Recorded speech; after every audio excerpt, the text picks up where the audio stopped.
Conoce Renault Arcana, la evolución del SUV.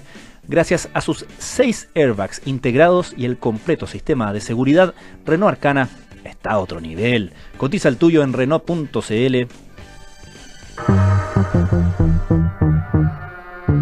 Nos preparamos para los viajes espaciales, conocemos los últimos avances de la medicina y nos enteramos de los nuevos algoritmos que se están usando. Activa tu inteligencia artificial, porque en Aire Fresco es hora de conversar con los expertos, junto a Polo Ramírez y Francisco Aravena.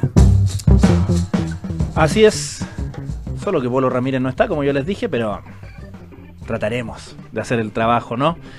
Estamos ya en contacto con nuestro entrevistado de hoy. Siempre un honor conversar con usted, profesor Nivaldo Hinestrosa, Premio Nacional de Ciencias, director del Centro de Excelencia en Biomedicina de Magallanes, CEBIMA. ¿Cómo está usted, profesor? Muy bien, Francisco, muy bien. Hemos tomado contacto con usted para conversar sobre este proyecto que recibió recientemente la noticia de su financiamiento, casi 1.700 millones de pesos para esta iniciativa que va a buscar identificar moléculas en la flora terrestre y marina para desarrollar terapias contra enfermedades de Alzheimer, de Parkinson, traumas cerebrales, sarcopenia y otros males y alteraciones. Me imagino, profesor Hinestrosa, que este presupuesto les permite habilitar una serie de investigaciones que ustedes tenían ya preparadas en su fundamento, ¿no? Bueno, teníamos toda la idea de trabajar en eso desde que partió el CEBIMA, pero el financiamiento no había andado muy directo. Y la verdad es que uno necesita un grupo importante de gente que pueda ayudar en el trabajo.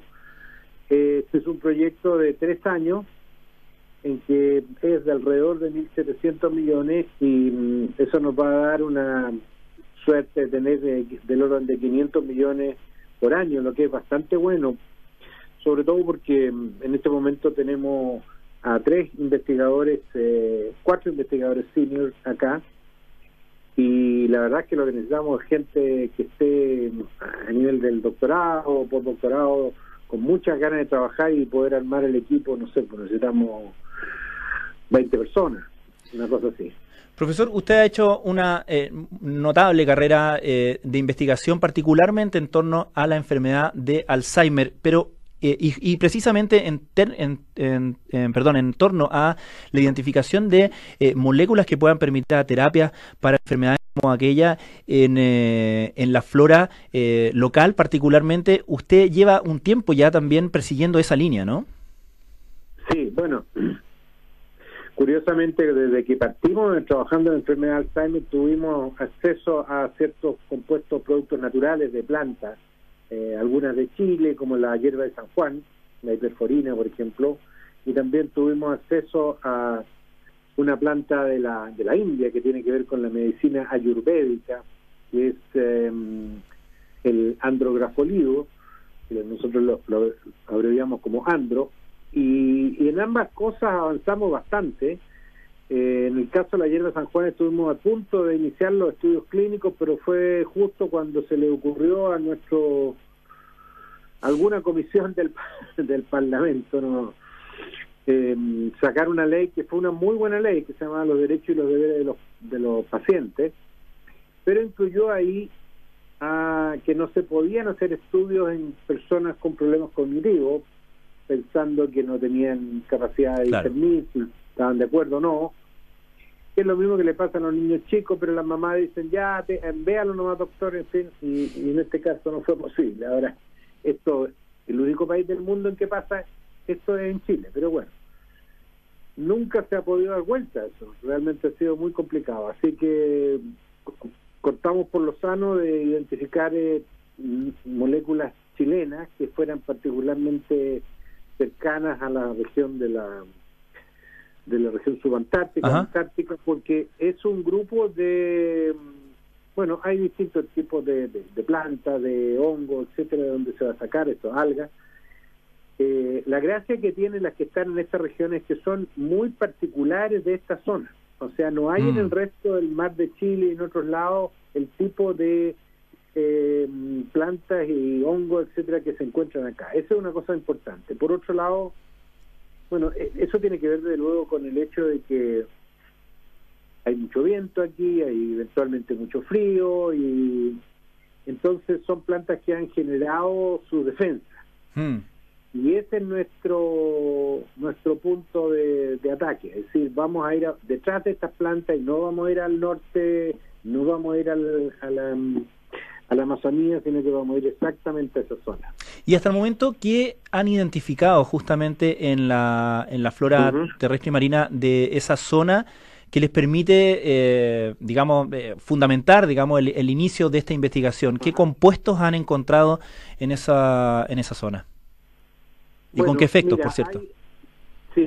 Hay algo que habíamos visto preliminarmente en la gracilaria, el alga gracilaria, en el norte de Chile, o digamos, en Puerto Montt para arriba, y luego la miramos acá en una alga que se llama la luga roja y la luga negra, y corresponde a un tipo de moléculas que se llaman oxilipinas, que son lípidos complejos que permiten activar moléculas del tipo de los receptores peroxisomales nucleares, los PPAR gamma en particular. ¿Cuál es la gracia de estos compuestos? Es que estos compuestos, además de activar este tipo de receptor, este es el señuelo porque el que lo hemos encontrado, estos compuestos también son compuestos antidiabéticos y tienen obviamente un efecto importante, y no sé cuán familiarizado estás con esta parte de la historia, pero hay un elemento muy importante entre la diabetes y la aparición del Alzheimer.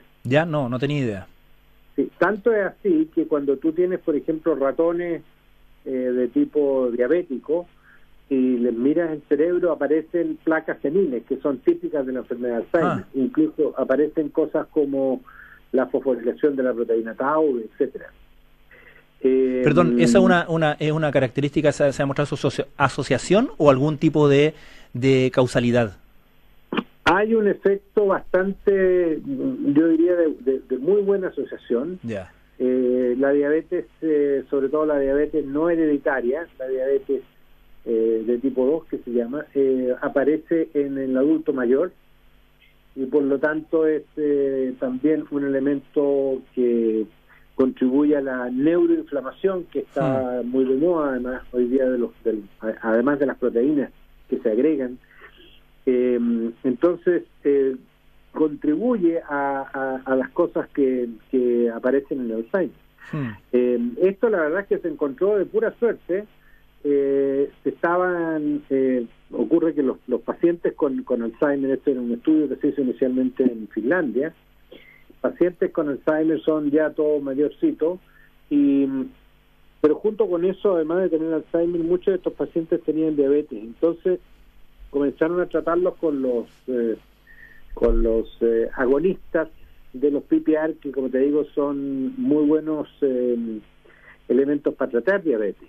Y bueno, y mejoraron a los pacientes de la diabetes, que yo no andaba preocupado de Alzheimer, porque los pacientes no estaban ahí en las casas de reposo, en fin, y los vieron y se dieron cuenta de que muchos de ellos estaban en mejores condiciones.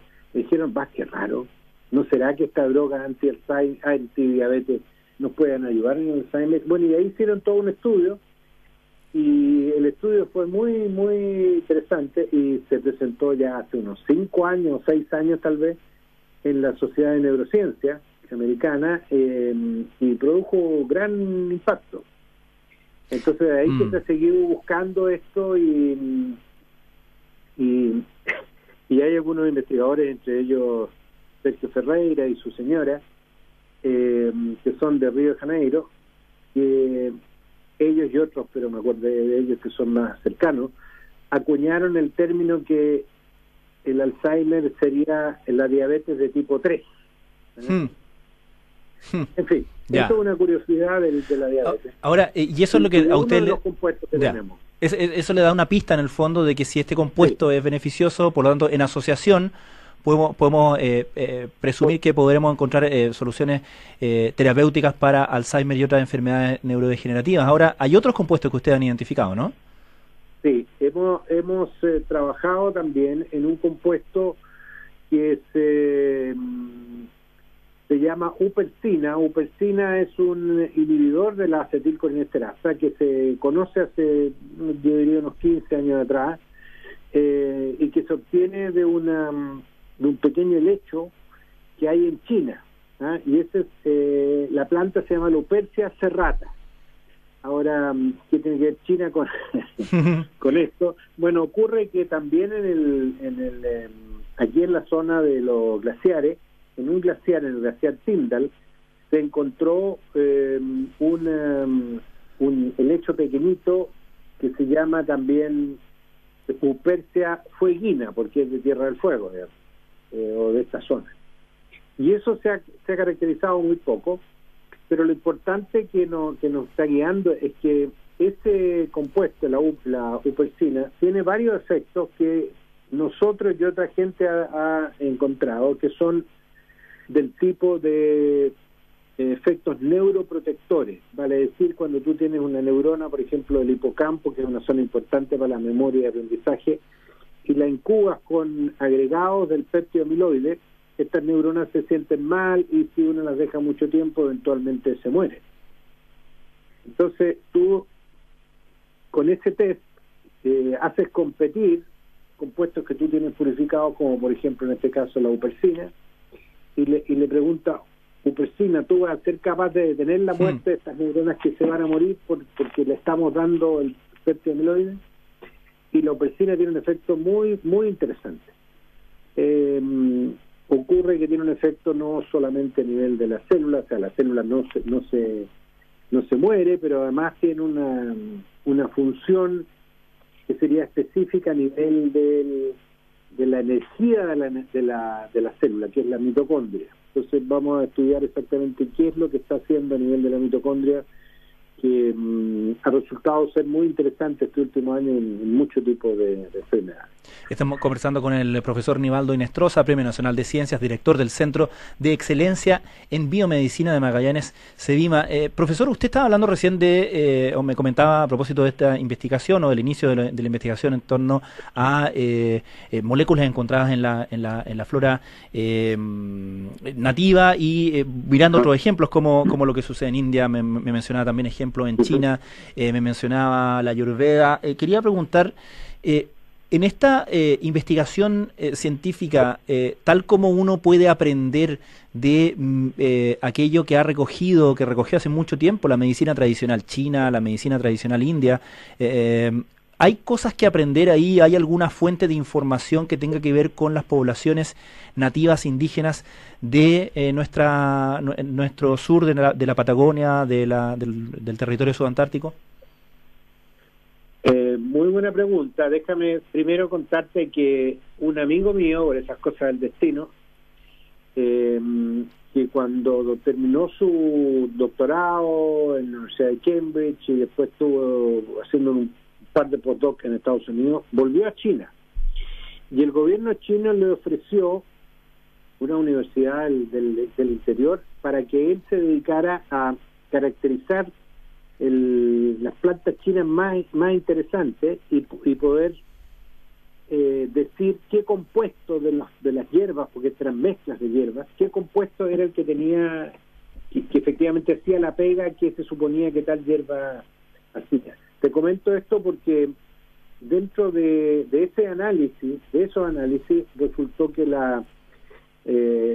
está una planta que se llama la Andrographic paniculata, de donde se saca, que se utilizaba, yo te mencioné en la medicina ayurvédica, pero también en la medicina china, encontraron un compuesto particular que es un llamado lambdanoditerpeno, que es el que llamamos andro, que nosotros teníamos ya alguna evidencia, y cuando yo estuve en Hong Kong, ahora me estoy acordando unos 5 o 6 años atrás,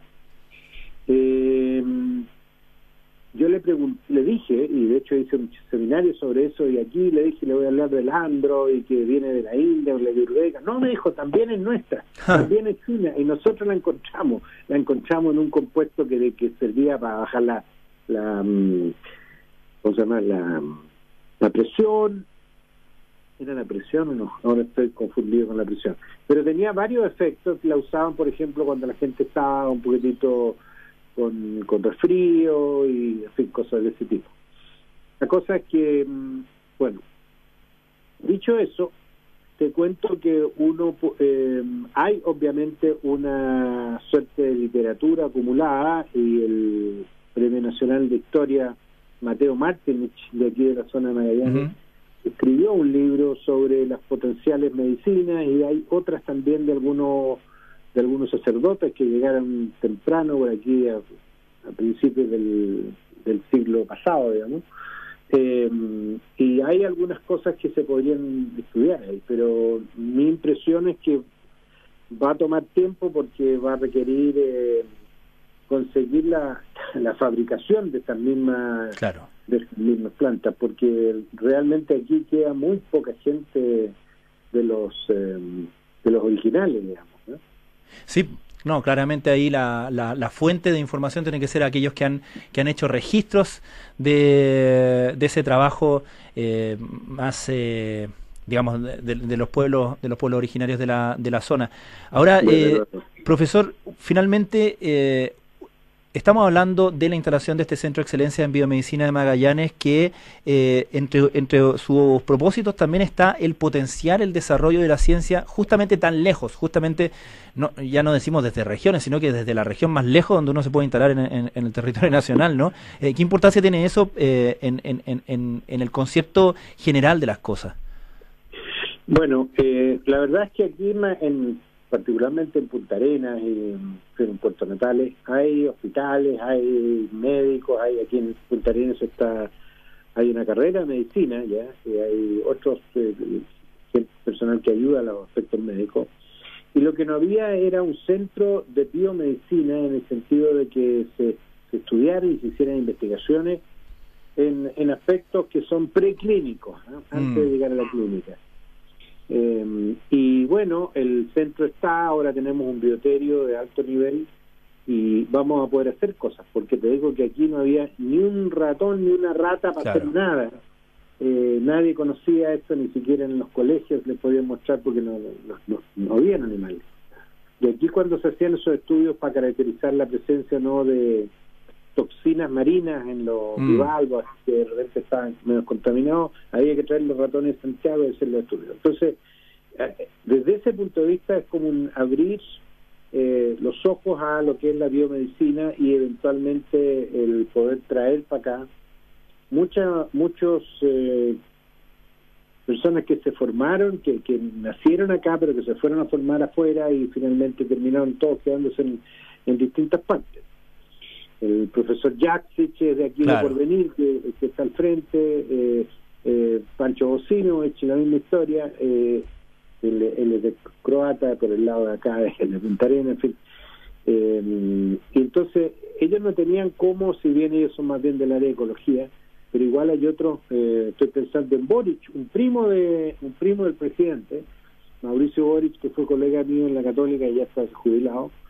Muchos de ellos tuvieron que hacer su carrera allá y no tenían aquí un sitio. Y esto yo supongo que va a ayudar, y hemos tenido conversas interesantes con la gente de la Escuela de Medicina, que ellos están haciendo todo lo posible por formar bien a sus estudiantes, pero la mayoría de ellos, los médicos de la parte clínica, no son profesores académicos en eso, sino más bien son clínicos de la especialidad, ¿te fijas? Que no es lo mismo que ser un profesor de la ciencia. Excelentes noticias entonces, profesor Hinestrosa, para toda la región y para el desarrollo de la ciencia allá en Magallanes. Profesor Nivaldo Hinestrosa, Premio Nacional de Ciencias, director del Centro de Excelencia en Biomedicina de Magallanes, CEBIMA. Muchísimas gracias, como siempre, por atender nuestro llamado. Ya, Francisco, muy bien, muchas gracias. Un abrazo, que le vaya muy bien. Chao, chao. Nosotros dejamos el programa hasta acá, ya nos pilla la hora.